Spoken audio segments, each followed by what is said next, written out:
ngasi video je ko akoina soin taw ni dai khang gi dem de gi akoi je soi gi ba natraga soi gi taw bu yaw wi na adu mai taw duna ai ju khang hau de gi ai ke no ma pot ama je lai ba ma tam da ai je soi gi taw me question de bot ai na soi na AC ma lai gi taw sta AC ji maram da ai ju khang de akoi hana AC ke no taw na ta ne AC ji kaya tahu tu khang dami na,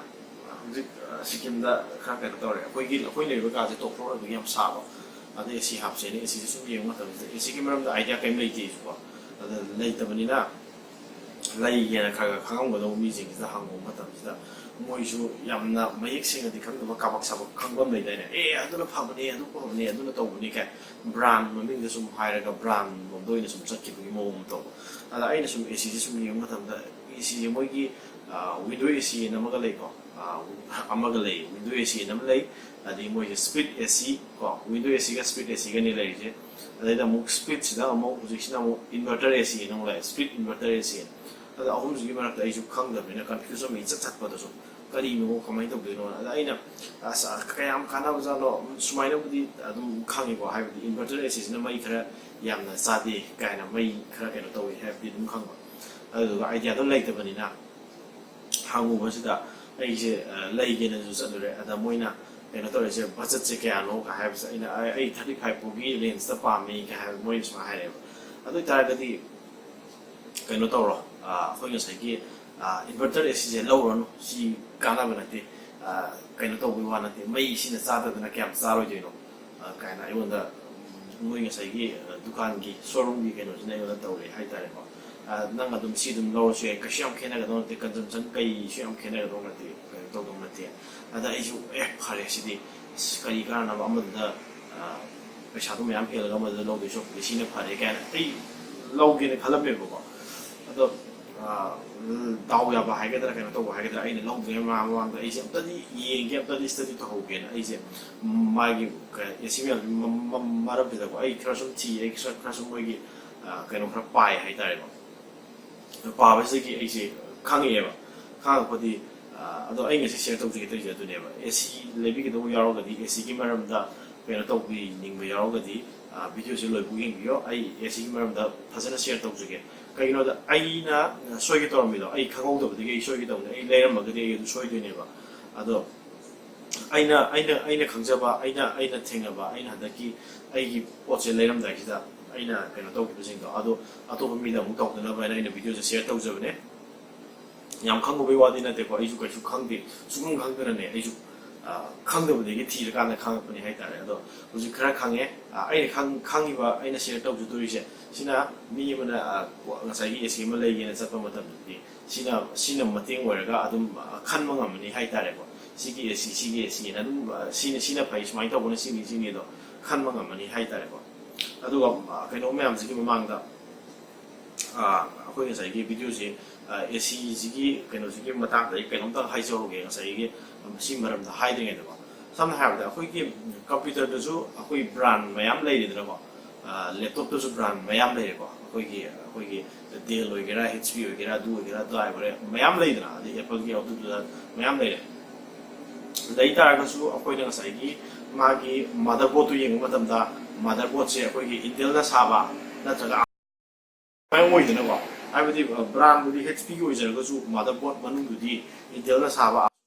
mai ta wi na adai ta da ACG gi su maku gi branding do top na oijar ga su samna har da Samsung gi oigera ko adai kaino gi Godrej oigera Whirlpool oigera oining oijar ga su manung gi pot mayam se city saba company se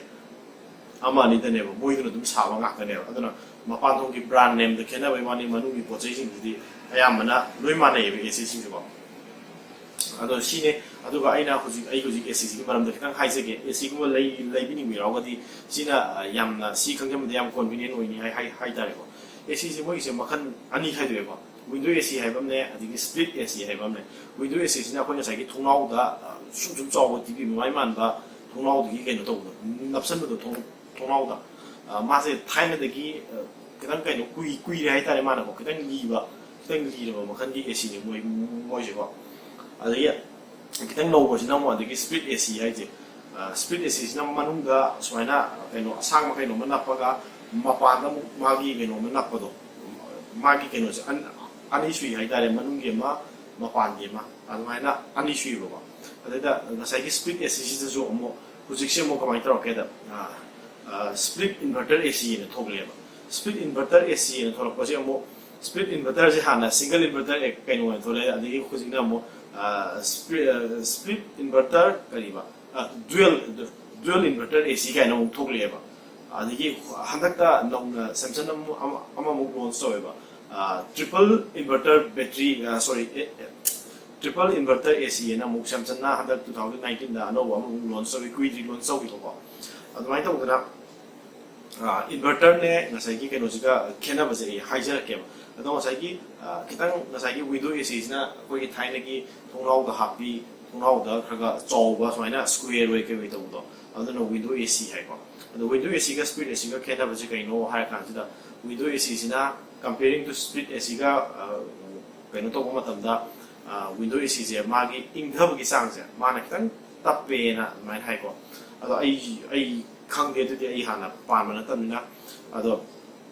moi gi je ado mai hai ba ngasai window AC sina comparing to split AC mana ingthab gi sang je split AC de gi kitang tappe hai ba ado split AC sina window AC de gi ingthab gi sang je khara thui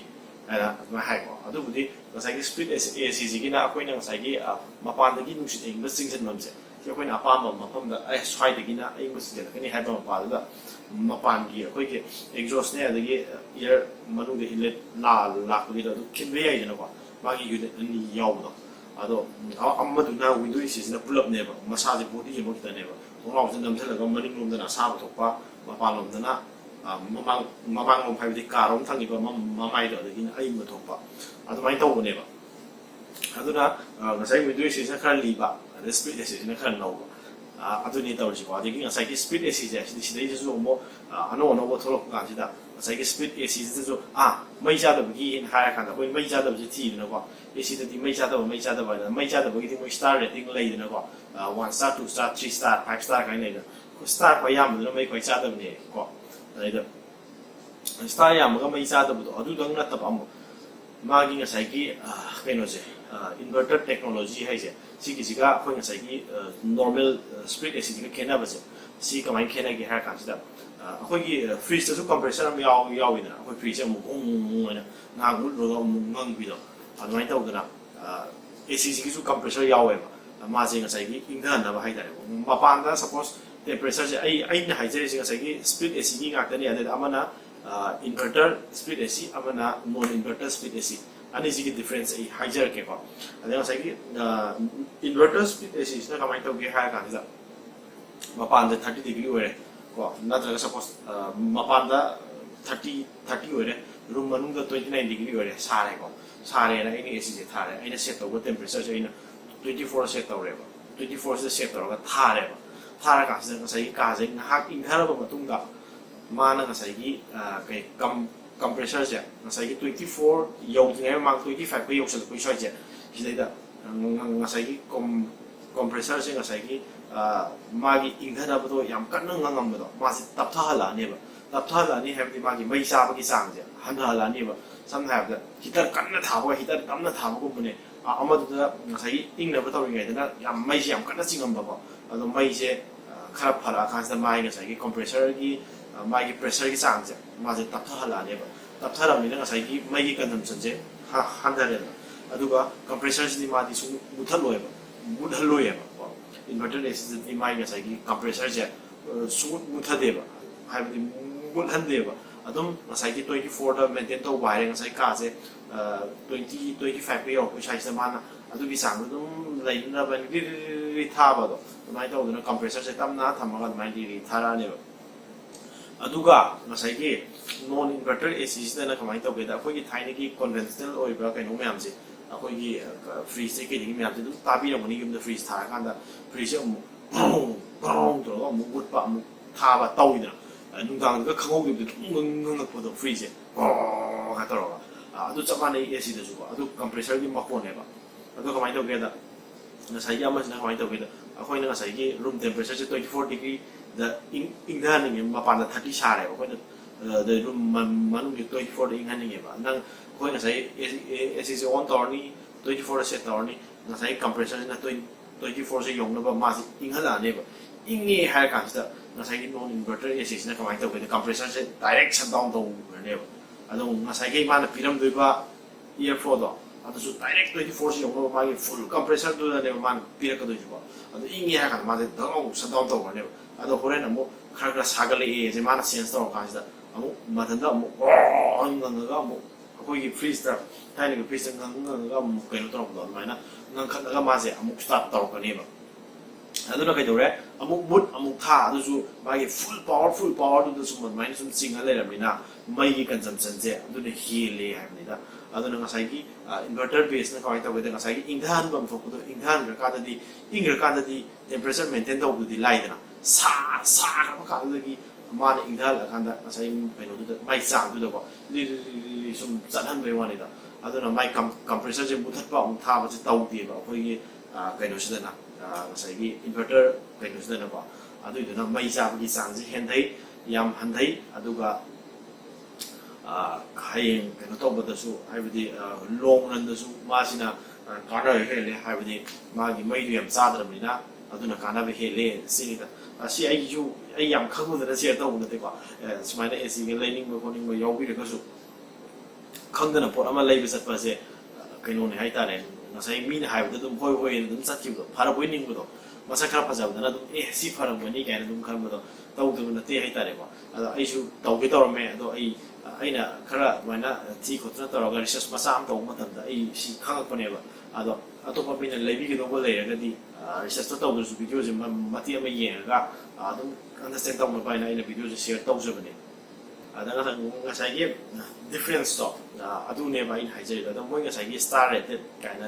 daw di star di dum mayam su dum khangna ra de hena star ya mi ge mayam sa di hai ne ye si je mayam ha ba de je de ge ju ina de na mai ki no se ba mai ku sa je da zo zo chuk pi ne adu hu sigan mo ge inverter pe no to bu gi ac lak ko inverter base ac hai ta ne ko mo ge inverter ac mayam ji di أين حابة خلا إنفرتر AC هذا شيء كأنه جدي AC جدي إنفرتر ده ثاقة هو AC ورمغني كان أيجن ماين خلا أي ترى هذا إنفرتر ده كثابة هاي بنته إنفرتر AC دي كسائي إنه هاي جاي جو compressor से यामना लो वैना अदम चलन बंगा में high बावन है अदम inverter दा किसु season ना याई high बंगी माने दास ऐना यामना यामना कंट्रोल बुकी शेयर तो जब दिन ते मैं यामना लेकिन इनको यारों का दी कितना हेल्पफुल होएगा ड्राई ना शेयर तो जब ने वीडियो से अदो सिगी कइनो खरसे खंगदागदि लेबिदसु लाइदनको दुकानदा चलगा दुकाननि बेदुना नंगी सिना फबनि हागा कोइना फजब खलगा लेबि मोता मनुंगो खंगगा लेरगदि पोचे लेबिद नुवाइदना खंगदना कइम खंगदना मिने सिना फबनि हागा मयाम हाइनबदा अखोइ लमदा अयाम तौजम तौइको सदि पोतो फबनि हागा कइनो खंगदबिदा अदुम लेबम लेदना अदुमाइ तौजे तौवे अदु खरा खंगगदि लेबिदसु नुवाइ अदुगी आई मयाम दा सी शेयर तौजबने अदु कितने आई ngasi शेयर तौजगे तौजे मयाम ना वीडियो जे नुवायगदि शेयर तौबियु लाइक तौबियु thank you very much ngasi gidi matang sida dum loisin jarge thank you